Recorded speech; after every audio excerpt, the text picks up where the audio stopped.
Hello everyone, আসসালামু আলাইকুম। আপনারা সবাই কেমন আছেন? এই তো আল্লাহর রহমতে আমরা সবাই ভালো আছি। তো এটা হচ্ছে কয়েকদিন আগের একটা ভিডিও ক্লিপ। তো ওই দিন হচ্ছিল দুর্ভাগ্যবশত আমার সিলিন্ডার শেষ হয়ে গেছিলো দুপুরবেলা। তো দুপুরের রান্নাটা আমি শেষ করেছি, কিন্তু রাত্রে যখন সিলিন্ডার আনতে যায় তখন কোনো পাম্পেই সিলিন্ডার পাওয়া যাচ্ছিল না। আর যখন আসলে শেষ হয়ে যায় রাত্রেবেলা, এগুলো আর আসেই না। তো আর ওই দিন আর পাইনি। ওই দিন হচ্ছে আমরা এখানে একটা ক্যাফেটেরিয়া থেকে বার্গার অর্ডার করে নিয়ে এসেছি, যেহেতু বাচ্চারা আছে তো খাওয়া দাওয়া করতে হবে। আর আমার জন্য একটা বার্গার নিয়েছি। তো আমি আবার ফ্রেঞ্চ ফ্রাইগুলো নেইনি, এই যে সিঙ্গেল একটা বার্গার নিয়েছি। এখানে হচ্ছে এক প্যাকেট সেমাই আমার ছেলে নিয়ে এসেছে, ঈদের দিন নিয়ে এসেছিল, তো আর খায়নি। এই যে আমি এখন বসেছি, এই যে লাউয়ের পাতা, লাউ, এই যে লাউ শাক, আর আগাগুলো অনেক কচি। তো একসাথেই বসে পড়েছি, সবগুলো আমি কেটে কুটে নিব। আর এই যে অনেক সুন্দর লাউয়ের ফুল। আর এই লাউটা আসলে এইটুকু, এই সাইজ দেখে বুঝতে পারবেন এটার সাথে মানে ছিল, থাকলে হয়তো আর একটু বড় হতো, তাই নিয়ে আসছে। এখন এগুলো আমি কত করে কুটবো। এই শাকগুলো খেতে মজা আছে, কিন্তু কাটাকুটি করতে অনেক কষ্ট। তো মজা করে খেতে হলে একটু কষ্ট করেই নিতে হবে। ওকে, আমি এগুলো পরিষ্কার করে নেই। আর লাউটা আমি আজকে রান্না করব, শাকগুলো আমি কালকে করব বিচি দিয়ে, শিমের বিচি দিয়ে।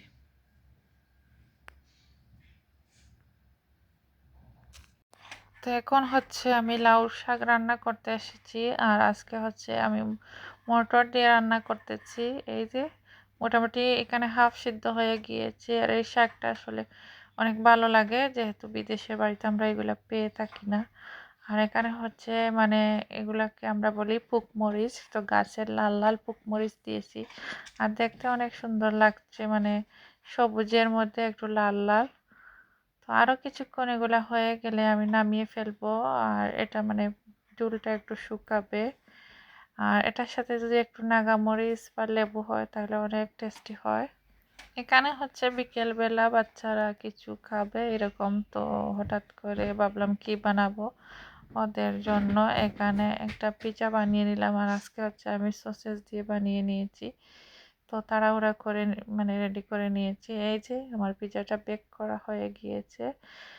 আর এই সাইড থেকে একটু পুরা পুরা লেগেছে, তো সমস্যা নাই, এগুলা খাওয়া যাবে। এরপরে আমরা একটু বাহিরে বের হয়েছিলাম বাসার জন্য, একটু টুকিটাকি গ্রোসারি করব বলে। তো এখানে এসে দেখতে পেলাম এই যে আবায়া, এগুলাকে আবাই বলা যায়, আবায়াই, বাট অনেক গর্জেস ছিল। আর এগুলার প্রাইস তো অনেক হাই। আর এই দেশে গরমের দেশ, তো এগুলো আসলে দেখতে সুন্দর হলেও অনেক কমফোর্টেবল পরা যাবে না, অনেক ভারী ছিল। তো এই কালো আবায়াটা আমার অনেক ভালো লেগেছে। আমি দেখছিলাম বারবার ঘুরে, হয়তো প্রাইসটা আর একটু কম হলে নিয়ে নিতাম। এখানে লুলুতে তো সবসময় কিছু না কিছুই থাকে। এই যে এখানে একটা ছোট মানে কি বলবো, একটা ছোট দোকান, কিরকম দোকানের মতো করে সব কিছু দিয়ে সাজিয়ে নিয়েছে, মনে হচ্ছে ওদের কোনো একটা অকেশন আছে। তো সাদা সাদা আমি শাড়ি, লুঙ্গি এগুলোই দেখতে পেলাম। তো এগুলো আসলে আমাদের জন্য না। আর এগুলো তো জুয়েলারি, এগুলো যে কেউ মানে নিতে পারবে। তো ভাবলাম একটু ভিডিও করে আপনাদের সাথে শেয়ার করি। এই যে ধুতির মতো যেগুলো সাথে সাথে শাড়ি, ওগুলোই ছিল। আর এই যে পাখাটা দেখে আমার অনেক ভালো লাগতেছিল, তো আমি আমার ছেলেকে একটু বাতাস করছিলাম।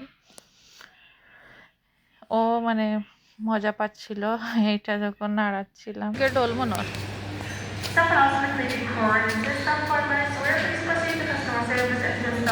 তো এখানে হঠাৎ করে রাতের বেলা আমি কয়েকটা পিঠা, তেলের পিঠা বানাবো বলে একটু বেটার বানিয়ে নিয়েছি, আর আপনাদের সাথে একটু কথা বলে। তো এখন যে সিচুয়েশন, এটার মধ্যে দিয়ে মানে স্কুলগুলো অনলাইন হয়ে গিয়েছে। তো একবার হয়তো ভাবছি দেশে চলে যাব নাকি, এরকম একটা ভাব। দেশে গেলে তো বাচ্চারা ক্লাস করতে পারবে, কোনো সমস্যা হবে না। তাই দেখি কি চিন্তাধারা, মানে কি করব ভেবে পাচ্ছি না।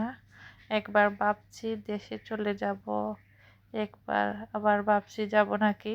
তো সামনে দিয়ে বাচ্চাদের আরও ছুটি আছে 2 মাসের গরমের জন্য, তো ওই সময় যাব নাকি। এখন গেলে, এখন দেশে গেলে মানে আম কাঁঠাল ওগুলা খাওয়া যেত। আর আমরা যে এই সময়গুলোতে যেয়ে থাকি ওই সময় মানে এরকম ফল ফ্রুট এগুলো পাওয়া যায় না, যেগুলা আম কাঁঠালের সিজন থাকে না।